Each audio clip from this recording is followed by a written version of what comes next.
So it's clear from students here at Delta Secondary School that technology is the wave of the future, or at least the wave they'd like to be riding as they head into the 21st century.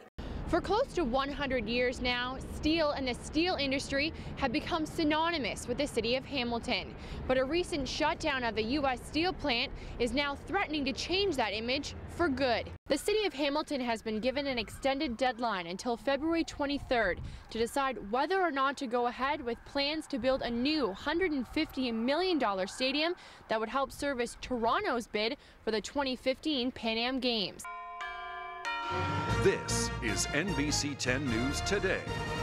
Investigators now think more than 45 million customers could have had their private information stolen, putting them at risk for identity theft. Both Spring Ridge and Fruit to Go farms welcome visitors Monday through Sunday. They also invite large school groups to come down to the farms and see what's in store for them this season. Large groups are asked, however, to please phone ahead. Morgan, back inside to you. So as Hamilton gets ready to start the new 1+1 portion of its garbage bylaw, there is something you can do to help get with the program. Focus on more recycling and less illegal dumping. Infrastructure was the buzzword of the budget this year. All the Hamilton City Councilors we spoke with agreed. Millions of dollars are needed to help repair the city's badly damaged roads, bridges, and water mains.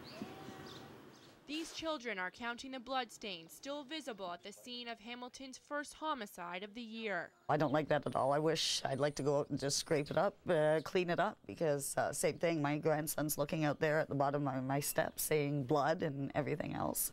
21-year-old Chris Miller was stabbed and killed on Weir Street North after a house party in a usually quiet neighborhood turned tragic. Around 4:20 I heard some voices that woke me up in the morning, and then I heard a woman's voice yelling that someone had been cut in the neck and to call an ambulance. Hamilton police arrested 22-year-old Robert Baldwin Saturday night and charged him with second-degree murder, attempted murder, and aggravated assault.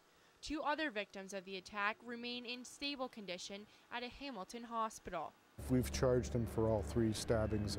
We have 3 victims, and he's charged with all 3 of those. The investigation led Hamilton police to this home on Barton Street, and while they won't confirm it as the murder weapon, they did recover a knife stashed in this tree. Every piece of evidence is major, and it just goes to corroborate all the other things that we've put together on this case. The investigation, however, is far from over. Hamilton police expect to make more arrests. Charlsie, Agro, CHCH News, Hamilton. Over the next 15 months, we plan to implement a single provincial federal sales tax of 13%. As of July 1, 2010, Ontarians will be expected to pay this new HST tax, a combination of 8% PST and 5% GST. This new provincial mandate is going to have a significant impact at the municipal level here in Hamilton, given these tough economic times. I think that they've crossed the line on this. They're portraying it as doing us a favor and a budget that is necessary at this time. But I think what's necessary at this time is stop the corporate welfare and try to take care of the average person and those that are being most impacted, and that's the most marginalized, not corporate Ontario, corporate Canada, or corporate North America, which created the problem to begin with. Harmonizing taxes will be costly for consumers, but Finance Minister Dwight Duncan told Bill Kelly the province is taking steps to help people balance their books. The single sales tax is one component of a very broad tax reform. There's $10.6 billion in personal tax cuts. 93% of Ontarians will actually pay less overall tax when this system is fully implemented. Mayor Eisenberger says he recognizes the challenges this new tax is going to bring to the city of Hamilton. Well, I know it's a difficult thing, and I think we are in difficult times, and you know, the monies that are going to be spent to deal with our current economic crisis I think is necessary. At the same time, I think all levels of government have to look for ways to make sure that this deficit that they're building up isn't borne on the backs of future generations. I think that would be a crime. So our issues are today. I think the revenue sources need to be found to deal with it today, and I think that's the appropriate step to take. Mayor Fred Eisenberger seems to think this new HST tax is a step in the right direction for the province and the city, but citizens we spoke with didn't agree. Of course it makes me angry. Trying to raise a family and pay taxes at your home and everything else is just frustrating. I live on a pension. I'm a pensioner. My pension is not big like a Telco de Fasco. My pension is only $1,100. I have to survive in that money. It is very difficult. I don't approve of it. There's lots of other things that they can cut and make it a lot more money back the way they want to make Canada a self-sustaining country, but unfortunately it's the hands we're being dealt. To put things into perspective, consider your double-double. Right now your coffee costs you $1.28 after tax, paying just 5% GST. But by next July, you'll be spending $1.38 on your coffee after paying the new 13% HST. So if you buy one coffee a day, 5 days a week for 1 calendar year, that means you'll be spending an additional $26 on your daily caffeine fix.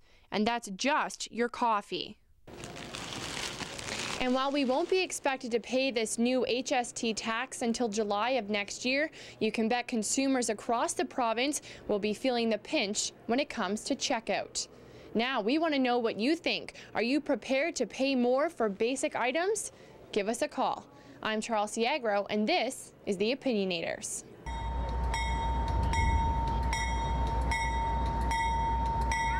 The Canadian Pacific Railway's holiday train rolled into Hamilton Monday night, ringing in the Christmas season in style.